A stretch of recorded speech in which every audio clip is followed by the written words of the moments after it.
अस्सलाम वालेकुम स्टूडेंटानो नन ज़मूंगा CSS लेक्चर नंबर 16 दे जी आई की मूंगा डिस्कस को Z-Index ता वही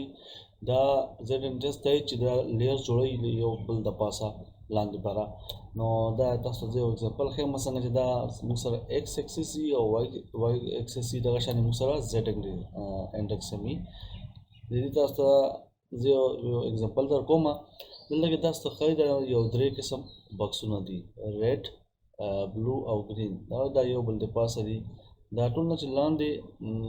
کوم لیر دی دا ریډ دی بیا ورپسې بلو دی او بیا ورپسې ګرین دی ریډ کې چې موږ ډیفاین کړی دی زد انډیکس دې ته موږ 1 لیکلی دی مطلب دا چې څومره چې کم لمبۍ هغې لیر به ټول نه لاندې او چې کم لمبه ټول نه غټي دلته ګوره زد انډیکس 3 دی د ګرین دا ټول نه بره دی دا شان 2 چې دا ورپسې دی او 1 چې دی دا عین لاندې دی خو دا اوس موږ چینج کو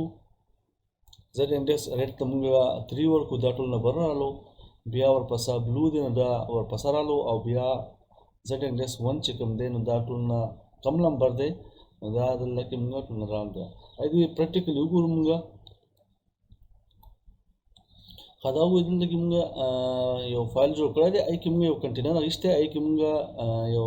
ډیو ورکړی دی اے بی سی د تاسو ښکاري دلته کې موږ د کلاس ډیفاین کړی دی کلاس بکس مو ورکړی دی او یو ریډ دی بلو دی او گرین دی اول به بکس ته راشو بکس کلاس کې موږ ډیفاین کړی دی دا هی ویډث هایټ مارجن ټیکسټ الاینمنٹ رائټ طرف دی او فونټ سایز مو ورکړی دی اوس پر راشو موږ ریډ کلاس ته ریډ کلاس کې بیک گراوند ریډ دی او پوزیشن ابسولوټ دی ابسولوټ پوزیشن تاسو کتلی زموږ لاست لیکچر چې و هغه د پوزیشن نو امید لرم چې به تاسو کتلی تاسو به پوه شئ ریډ ریلیټیو سټیټیک او فکسډ او سټیکی پوزیشن څه وایي تیزی کې موږ زد انډیکس ورکړی دی 1 دا ټول نه دا لاندې دی بیا ورپسې بلو دی بلو کې دغه شان موږ ډیفاین کړی دی پوزیشن مو ابسولوټ ورکړی دی او دې ته موږ ټاپ او لیفټ پوزیشن ورکړی دی چې شو کېږي په کوم ځای کې دغه شان دا ګرین هم دی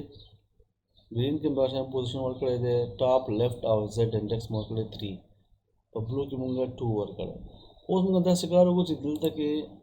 د ګرین ته موږ ورکړو 1 ټیک شوه او